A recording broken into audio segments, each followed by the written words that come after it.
Everyone, स्वागत है आप सभी का आपके अपने YouTube channel exam approach web पर। 1 फरवरी 2023 की जो महत्वपूर्ण करंट अफेयर्स हैं, तो आइए हम लोग उस पर देखते हैं। इससे पहले यदि आपको हम लोगों का प्रयास अच्छा लग रहा है तो अपने चैनल पर जाके चैनल को सब्सक्राइब कीजिए और वीडियो को लाइक कीजिए और अपना महत्वपूर्ण सुझाव ज़रूर कमेंट बॉक्स पर दीजिएगा। तो आइए 1 फरवरी 2023 की जो महत्वपूर्ण करंट अफेयर्स है उसको हम लोग देखते हैं। दोस्तों, पहला प्रश्न है कि हॉकी विश्व कप 2023 में जर्मनी ने किस देश को हराया था। तो जैसा कि हम लोग जानते हैं कि हॉकी विश्व कप 2023 जो है आपको यह 15वां संस्करण था।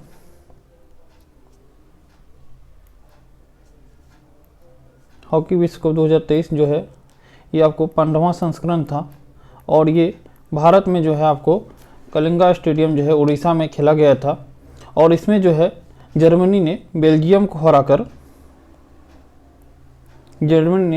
हराकर जो है ये पुरस्कार जो है आपको हॉकी विश्व कप 2023 का टाइटल जीता।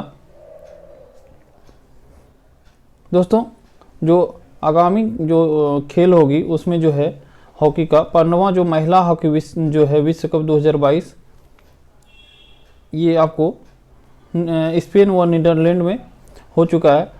वहीं जूनियर पुरुष हॉकी विश्व कप 2023 जो होगा ये मलेशिया में होगा। जूनियर महिला हॉकी विश्व कप 2023 जो कि चिली में होने वाला है, तो ये होगा यहाँ पे। और 15वां हॉकी विश्व कप 2023 भारत में हो गया है और इसके विजेता हैं जर्मनी है। दोस्तों, अगले प्रश्न पर चलते हैं। तो अगला प्रश्न है कि गणतंत्र दिवस के परेड में सर्वश्रेष्ठ झांकी का पुरस्कार किस राज्य को मिला।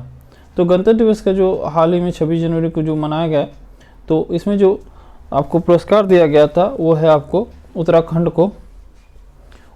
को सर्वश्रेष्ठ झांकी का पुरस्कार दिया गया। और गणतंत्र दिवस जो है उनके मुख्य अतिथि थे मिस्र के राष्ट्रपति, इजिप्ट के राष्ट्रपति जो थे उनका नाम था अब्दुल फतह अल सीसी। 74वें जो गणतंत्र दिवस के मुख्य अतिथि थे वो थे अब्दुल फतह अल सीसी। अब्दुल फतह अल सीसी और ये मिस्र के राष्ट्रपति हैं, तो ये मुख्य अतिथि थे। और इसमें जो है सर्वश्रेष्ठ झांकी का पुरस्कार उत्तराखंड को दिया गया। तो आइए हम लोग उत्तराखंड के बारे में थोड़ा सा समझते हैं। उत्तराखंड के मुख्यमंत्री हैं पुष्कर सिंह धामी, राज्यपाल हैं गुरमीत सिंह। यहाँ पे आसन संरक्षण रिजर्व है। देश का पहला जो मास गार्डन बनाया गया है उत्तराखंड में बनाया गया है। नंदा देवी राष्ट्रीय उद्यान भी उत्तराखंड में है। मसूरी वन्यजीव अभयारण्य भी उत्तराखंड में है। जिम कॉर्बेट नेशनल पार्क, जिनका नाम बदलकर अब रामगंगा नेशनल पार्क कर दिया गया है, वो उत्तराखंड में है। वहीं केदारनाथ वन्यजीव अभयारण्य भी उत्तराखंड में है। फूलों की घाटी भी उत्तराखंड में है आपको। और गोविंद पशु विहार वन्यजीव अभयारण्य उत्तराखंड में है। देश का जो पहला पोलिनेटर पार्क जो बनाया गया है वो भी उत्तराखंड में बनाया गया है। एकीकृत आदर्श कृषि ग्राम योजना जो है उत्तराखंड में चल रही है पुष्कर सिंह धामी के नेतृत्व में, सीएम। और राजाजी टाइगर रिजर्व जो है ये भी उत्तराखंड में है। तो दोस्तों, इतना चीज़ आपको उत्तराखंड के बारे में दिमाग में रखना, याद रखना एग्जाम के दृष्टिकोण से। आइए अगले प्रश्न पे हम लोग चलते हैं। तो अगला प्रश्न है कि हाल ही में खादी उत्सव 2023 का उद्घाटन कहाँ किया गया। तो खादी उत्सव जो है जो आपको इसका 2023 का उद्घाटन ये किया गया है आपको महाराष्ट्र में। ये किया गया कहाँ? महाराष्ट्र, मुंबई में किया गया है। महाराष्ट्र के जो सीएम हैं वो हैं एकनाथ शिंदे। और वहीं पे अगर आपको वहाँ के राज्यपाल हैं भगत सिंह केशरी। राजकीय पक्षी है वहाँ का हरियल। और स्थापना महाराष्ट्र का 1 मई 1960 को हुआ था। तो महाराष्ट्र के बारे में दोस्तों इतना चीज़ आपको रखना पड़ेगा एग्जाम के दृष्टिकोण से। आइए अगले प्रश्न पे हम लोग चलते हैं। तो अगला प्रश्न है कि हाल ही में किस भारतीय क्रिकेट खिलाड़ी ने क्रिकेट के सभी प्रारूप से संन्यास लेने की घोषणा की है। तो क्रिकेट खिलाड़ी हैं आपको मुरली विजय, भारत के जो है टेस्ट में ओपनिंग करते थे और मुरली विजय ने संन्यास लेने की घोषणा कर दी है सभी तरह के क्रिकेट से। तो दोस्तों हाल ही में जो आईसीसी के द्वारा पुरस्कार की घोषणा भी की गई है, आईसीसी के द्वारा जो पुरस्कार की घोषणा की गई है 2023 में, तो ये पुरस्कार में जो है आपको ICC men's cricketer of the year जो है पाकिस्तान के क्रिकेटर बाबर आजम को दिया गया है। बाबर आजम को दिया गया है और बाबर आजम को आपको वनडे जो है ICC men's one day cricketer of the year का भी पुरस्कार दिया गया है। अगर आईसीसी मेंस जो test cricketer of the year का बात करें तो ये दिया गया है बेन स्टोक को। बेन स्टोक इंग्लैंड के जो ऑलराउंडर है बेन स्टोक, उनको दिया गया है जो है आईसीसी के मेंस क्रिकेटर जो है test cricketer of the year का पुरस्कार। और अगर हम T20 का बात करें तो आईसीसी जो है आपको T20 cricketer of the year का पुरस्कार भारत के सूर्य कुमार यादव को दिया गया है। मिस्टर 360 डिग्री से कहा जाता है उसको। और मेंस जो है amazing cricketer of the year का पुरस्कार जो है साउथ अफ्रीका के तेज गेंदबाज मार्को जॉनसन को दिया गया है। मार्को जॉनसन को। और दोस्तों महिलाओं की बात करें तो आईसीसी जो है men's women cricketer of the year का जो पुरस्कार है वो इंग्लैंड के हैं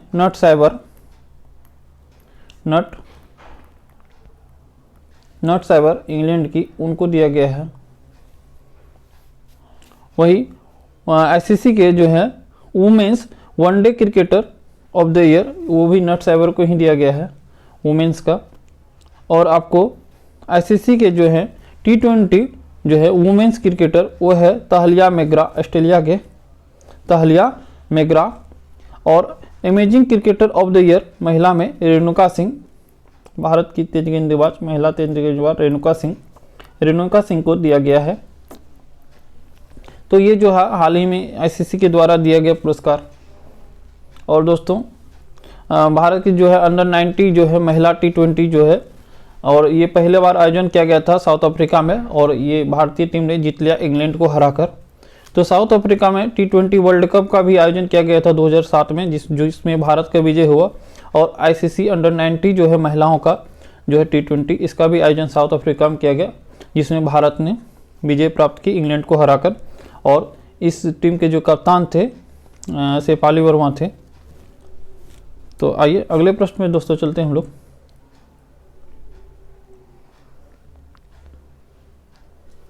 अगला प्रश्न है दोस्तों कि आंध्र प्रदेश की नई राजधानी किसे बनाए जाने की घोषणा की गई है। तो आंध्र प्रदेश की जो नई राजधानी बनाई जाएगी वो है आपको विशाखापट्टनम को। आंध्र प्रदेश की नई राजधानी किसको बनाई जाएगी, तो विशाखापट्टनम को। दोस्तों 31 जनवरी 2023 को आंध्र प्रदेश के जो मुख्यमंत्री हैं YS जगनमोहन रेड्डी, तो जगनमोहन रेड्डी ने जो ये घोषणा की कि विशाखापट्टनम को राज्य की नई राजधानी बनाई जाएगी। और राज्य की जो है ना अब 3 राजधानी होगी। मुख्य रूपेण जो है आपको आंध्र प्रदेश की 3 राजधानियां होगी। 3 राजधानी में जो है आपको अमरावती,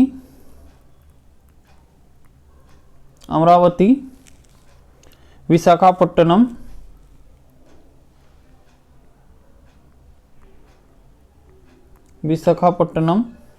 और कर्नूल, ये 3 राजधानियां होंगी। ये 3 राजधानियों में साथियों 3 राजधानी, अमरावती जो होगी ये विधायी राजधानी होगी। आंध्र प्रदेश की जो विधायी राजधानी वो अमरावती होगी।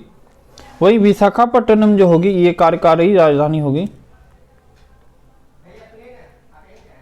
और कर्नूल न्यायिक राजधानी होगी।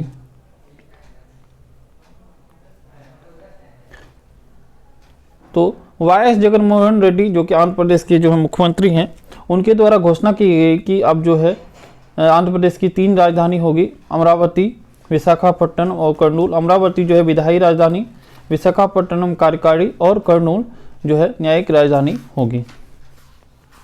आइए हम लोग अगले प्रश्न में चलते हैं। तो अगला प्रश्न है कि हाल ही में किसे FIH जो है राष्ट्रीय पुरस्कार 2023 से सम्मानित किया गया। तो FIH यानी इंटरनेशनल हॉकी फेडरेशन, इंटरनेशनल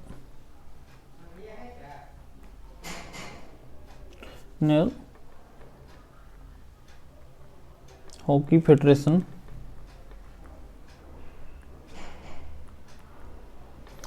इनकी स्थापना जो है आपको 1924 में की गई थी और इनका मुख्यालय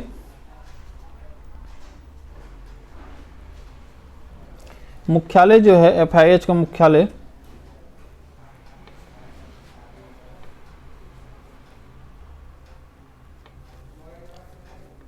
स्कॉटलैंड में है।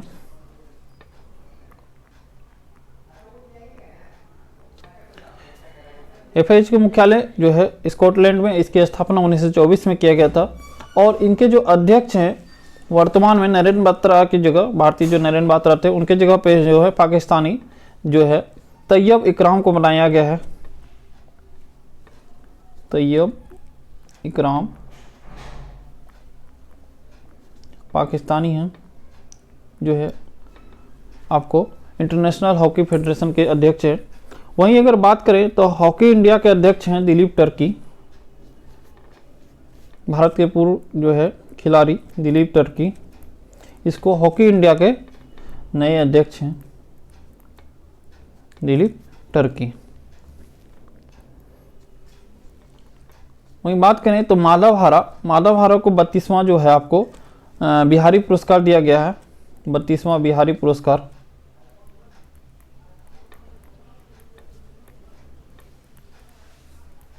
पचरंग चोर सखीरी के लिए दिया गया है, इनकी पुस्तक है। दया प्रकाश सिन्हा को हिंदी साहित्य का अकादमी पुरस्कार दिया गया है, हिंदी के लिए जो है हिंदी साहित्य का अकादमी पुरस्कार दिया गया है। और इसकी जो था किताब का नाम था सम्राट अशोक।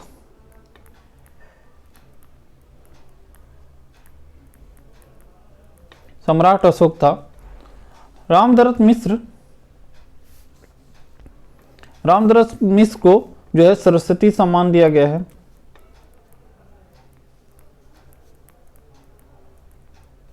सरस्वती सम्मान।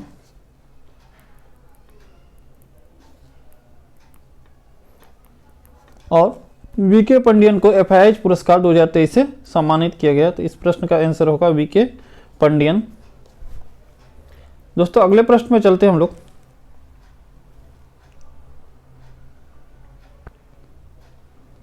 अगला प्रश्न है कि हाल ही में एरो इंडिया शो 2023 का आयोजन कहाँ होगा। तो एरो इंडिया जो शो होगा इनका आयोजन बेंगलुरु में किया जाएगा। कहाँ किया जाएगा? तो बेंगलुरु में किया जाएगा एरो इंडिया शो का आयोजन। अगले प्रश्न को देखें तो आज का 8वां प्रश्न जो है कि लाला लाजपत राय की जयंती कब मनाई गई। लाला लाजपत राय जिनको हम लोग पंजाब केसरी के नाम से भी जानते हैं, पंजाब केसरी के नाम से जानते हैं। इनका जन्म जो हुआ था 28 जनवरी 1865 को। लाला लाजपत राय का जन्म 28 जनवरी जो है 1865 में हुआ था। और ये जो है आपको गरम दल के एक नेता थे, गरम दल के जो है सक्रिय नेता थे। गरम दल में थे लाल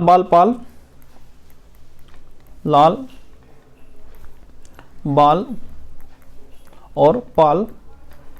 तो जो है लाला लाजपत राय जो है लाला लाजपत राय।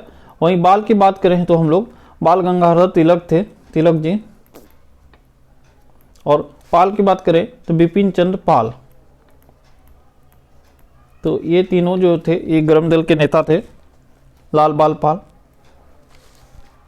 1928 में जो है आपको लाहौर में क्या हुआ कि 1928 में सामन कमीशन के विरोध के कारण जो है वहाँ पे सैंडर्स जो थे तभी जो आपको इंचार्ज, तो उनके द्वारा लाठी जो है चार्ज किया गया और अंततः मतलब कि लाठी जो है लाला लाजपत राय को लग गई और इसको बहुत गंभीर तरह से ये घायल हो गए। और अंततः 29 नवंबर 1929 को इसकी मृत्यु हो गई। मृत्यु से पहले जो इसको लाठी मारा गया तो इनका एक कथन था कि मेरे शरीर पर पड़ी एक एक लाठी जो है ब्रिटिश सरकार के ताबूत में एक एक कील के काम करेगी। तो ये कथन था लाला लाजपत राय। और अंत में जो है सैंडर्स का भी हत्या जो है आपको उधम सिंह द्वारा इंग्लैंड में जाकर कर दिया गया। और इन्हीं सैंडर्स के जो है कथनों अनुसार लाला लाजपत राय के जो है आदेश के अनुसार लाला लाजपत राय के ऊपर लाठीचार्ज किया गया था। और लाला लाजपत राय जो है आपको साइमन कमीशन का विरोध कर रहे थे। आइए दोस्तों अगले प्रश्न पे हम लोग चलते हैं।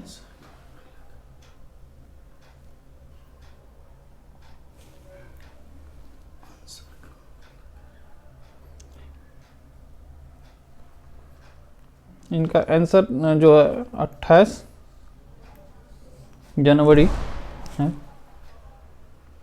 अगले प्रश्न पे हम लोग चलते हैं। तो अगला प्रश्न है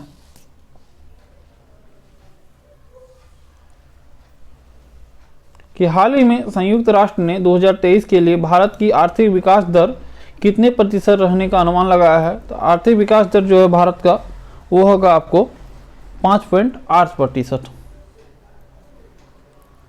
कितना होगा? 5.8% होगा इनका जो है भारत का आर्थिक विकास दर। दोस्तों यहाँ पे संयुक्त राष्ट्र का चर्चा हुआ तो थोड़ा सा हम लोग संयुक्त राष्ट्र के बारे में जानते हैं। संयुक्त राष्ट्र, देखिए संयुक्त राष्ट्र की स्थापना जो है आपको 24 अक्टूबर 1945 को हुआ था।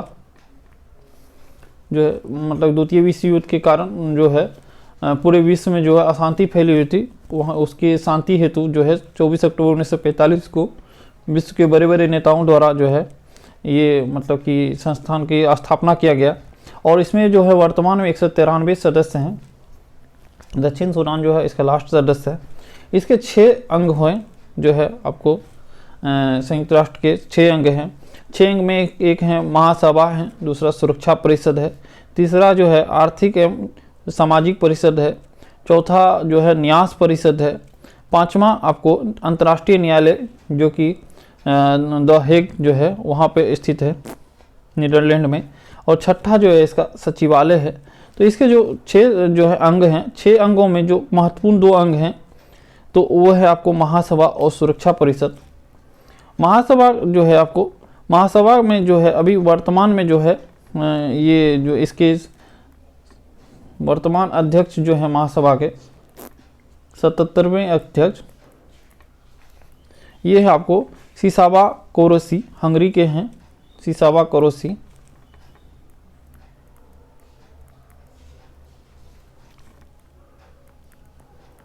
सिसावा कोरोसी और ये हंगरी के हैं।